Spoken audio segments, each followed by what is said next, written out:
जर ती नालायक निघाली तर त्या पैशाचा राखणखोरी व्हायला वेळ लागत नाही. त्यामुळे चांगली संपत्ती आणि चांगली संतती हे दोन्ही मिळणं हे खरंच परमेश्वराचे आशीर्वाद असते. मग बीजी गायकवाडांच्या हनुमंतराव गायकवाडांच्या ह्याच्यात सांगायचं तर पांडुरंगाची कृपा लागते.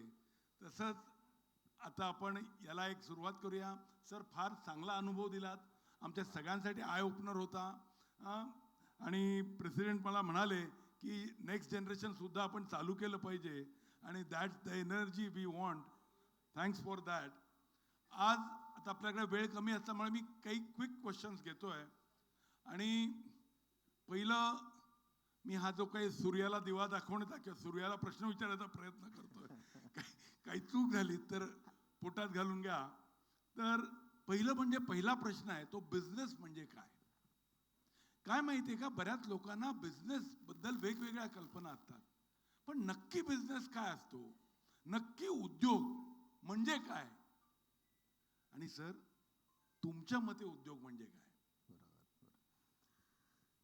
बघा, एक सिंपल डेफिनेशन बिझनेसची माझी अशी आहे की finding a gap and filling that gap is a business. Gap may be of a product, gap may be of a service. ही कोणतीही गॅप असू द्या.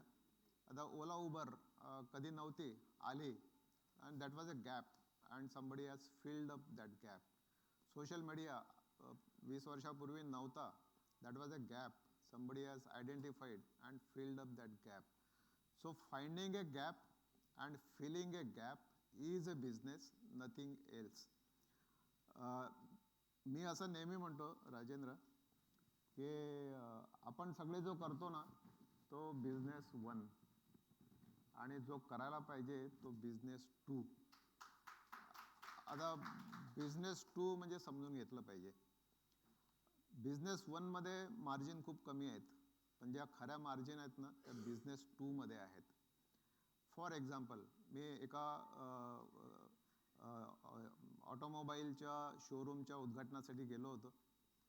बजाज स्कूटर्स आणि मोटरसायकल यांची ती शोरूम होती आणि मला त्यांनी इन्व्हाइट केलं आणि मी त्या उद्घाटनाला गेलो. त्याच्यानंतर मी त्यांना विचारलं की साधारण आपण प्रश्न विचारतो की अरे किती मार्जिन आहे, कसा आहे बिझनेस, या बिझनेसमध्ये प्रॉफिटेबिलिटी किती आहे. तो मला म्हणाला ना की सर या बिझनेसमध्ये काही धंदा नाही आहे, या बिझनेसमध्ये काही पैसा नाही आहे, 7-8% मार्जिनवर हा धंदा करायला लागतो. मी म्हटलं मग बिझनेसमध्ये पैसा नाही आहे, 7-8% फक्त कमाई आहे, ती पगार वाटण्यातच चालली जाते, मग तू करतो का. तो म्हणाला सर हा जो प्रायमरी बिझनेस आहे ना याच्यात पैसा नाही आहे, पण सेकंडरी बिझनेस जो आहे. तर म्हटलं व्हॉट इज दॅट. तो म्हणे माझ्याकडनं मोटरसायकल त्याने घेतली की त्याला रजिस्ट्रेशन करायला लागणार, त्याला इन्शुरन्स करायला लागणार, त्याला लोन घ्यावं लागणार, त्याला ॲक्सेसरीज घ्यावी लागणार, त्याला मग दर महिन्याला मेंटेनन्ससाठी माझ्याकडे यायला लागणार, याच्यात पैसा आहे. आणि दिस इज बिझनेस 2. आता हा बिझनेस 2 जो आहे ना हा शोधला पाहिजे आणि हा प्रत्येक धंद्यात आहे. आपण सगळे जे करतो तो बिझनेस 1 करतो, आपण मेहनत करतो, मजदुरी करतो, कमाई करत नाही. बिझनेस 2मध्ये कमाई आहे. आता फॉर एक्झाम्पल कॅटरिंगचा उद्योग, एखाद्याने एक कॅटरिंग सुरू केलं आणि एका शाळेमध्ये त्याला कॅन्टीन मिळालं चालवायला किंवा एखाद्या कंपनीमध्ये कॅटरिंगचा बिझनेस त्याला मिळाला, तर तो काय करतो, कंपनी काय करते की कंपनी टेंडर काढते आणि लोएस्ट ज्याचा असेल त्याला देते. कंपनीचं त्याला प्रिमायसेस जो असतो तो फ्री असतो, इलेक्ट्रिसिटी बरेच जण फ्री देतात आणि कन्सेशनल रेटवर चहा, कॉफी, नाश्ता, जेवण सगळं ते मिळवतात.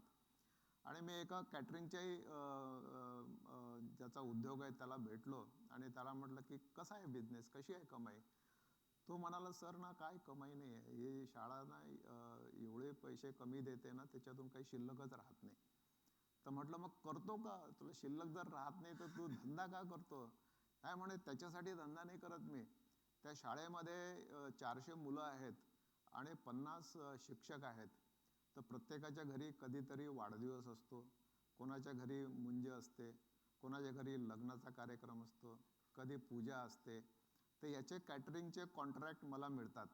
आता मी ओळखीतला आहे, हा आपल्याच शाळेतला कॅन्टीनवाला आहे, हाच आपलं सगळं करेल आणि त्या विश्वासाने मला ते काम देतात आणि त्याच्यात पैसा आहे. आता हा झाला बिझनेस 2 आणि म्हणून मी म्हणतो की आपण बिझनेस 1 नेहमी करतो, आपण बिझनेस 2 केला पाहिजे.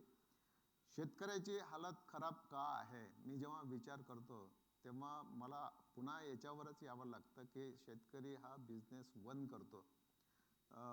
तो टोमॅटो विकतो, टोमॅटो 5 रुपये किलो, त्याने जर टोमॅटो केचप करून विकला तर तो 500 रुपये किलो जाईल. बटाटे विकतो, त्याने जर बटाटे चिप्स करून विकले तर ते महागात जातील. तो नुसते कॉर्न, स्वीट कॉर्न वगैरे विकतो, त्याने जर भुट्टे बनवून विकले, असं जर केलं तर, आणि त्याने नुसते म्हणजे असे जे प्रॉडक्ट्स आहेत शेतीमधले निघणारे, केळी, नुसते केळी विकण्याच्या ऐवजी केळीचे चिप्स काढून जर विकले, दॅट विल बी बिझनेस 2. आणि ते जर झाले तर शेती आपली मागे पडणार नाही, शेती पुढे जाईल, शेतकऱ्यांना सुद्धा बिझनेस 2 तारेल. आणि म्हणून हा बिझनेस 2 असं मला वाटतं की हा महत्त्वाचा आहे.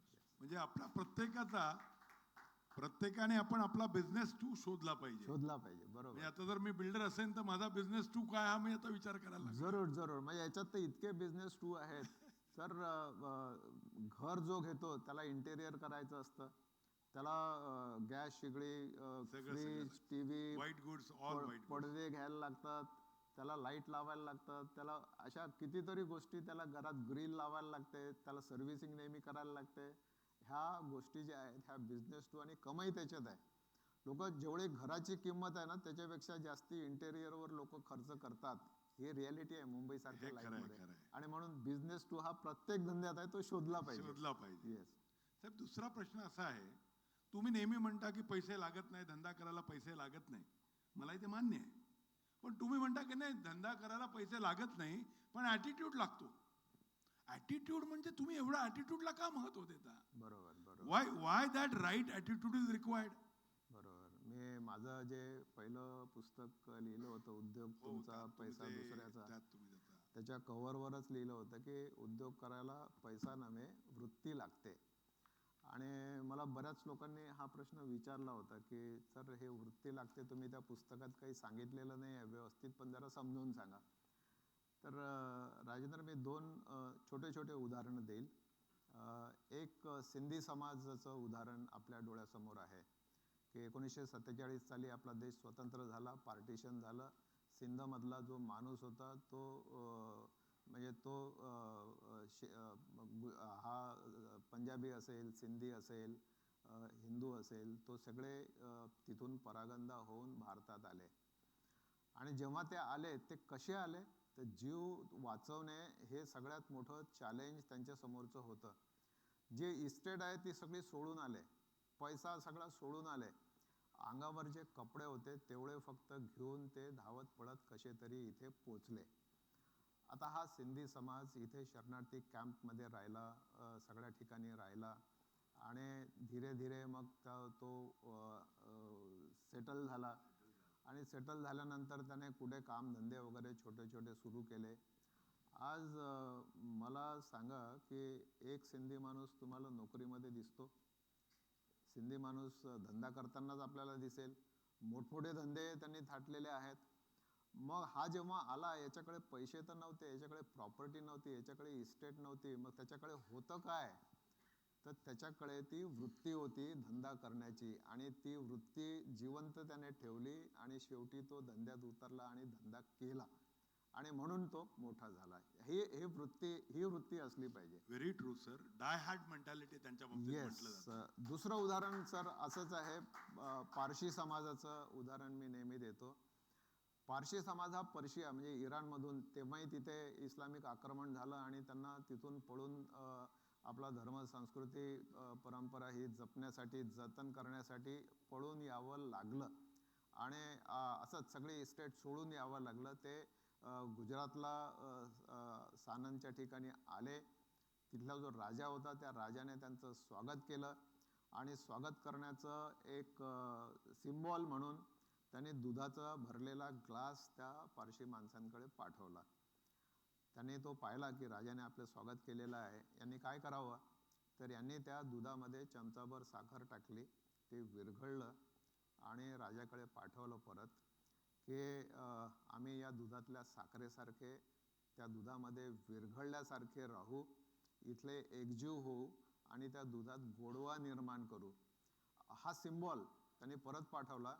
आणि आज मला दाखवा एकही पारसी नोकरीमध्ये आहे का. मग यांच्याकडे पैसे तर नव्हते, प्रॉपर्टी नव्हती, इस्टेट नव्हती. मग आज मोठमोठे उद्योग, टाटा, शापूरजी, मिस्त्री, या लोकांनी इतके मोठमोठे उद्योग केले कुठून, कसे आले हे उद्योग. त्यांच्याकडे काय होतं, तर त्यांच्याकडे वृत्ती होती, त्यांच्याकडे पैसा नव्हता. आणि म्हणून मी असं म्हणतो राजेंद्र की उद्योग करायला पैसा लागत नाही, वृत्ती Attitude लागते. लागतो. एक एक आणि तो ॲटिट्यूड कुठे विकत मिळतो का? बरोबर बरोबर. एक छोटं उदाहरण मी देतो. शिव खेराने एक पुस्तक लिहिलेलं आहे, यू कॅन विन. आणि त्याने एका फुगेवाल्याची कथा त्याच्यामध्ये दिलेली आहे. एक छोटा मुलगा त्या आकाशात फुगे उडवण्यावाल्याकडे जातो आणि त्याला विचारतो की हा पिवळा फुगा आकाशात उडेल का. मग तो पिवळा फुगा त्याला उडवून दाखवतो. आणि मग हा निळा उडेल का, हा लाल उडेल का, हा हिरवा उडेल का, तो ते सगळे फुगे त्याला उडवून दाखवतो. आणि मग शेवटी तो फुगेवाला त्या मुलाला म्हणतो की बाळा, हा फुगा जो आहे ना, हा त्याचा रंग काळा आहे की निळा आहे की लाल आहे की पिवळा आहे याच्यावरून उडत नाही, तर त्याच्या आतमध्ये काय भरलेलं आहे ना त्याच्यामुळे तो उडतो. आणि म्हणून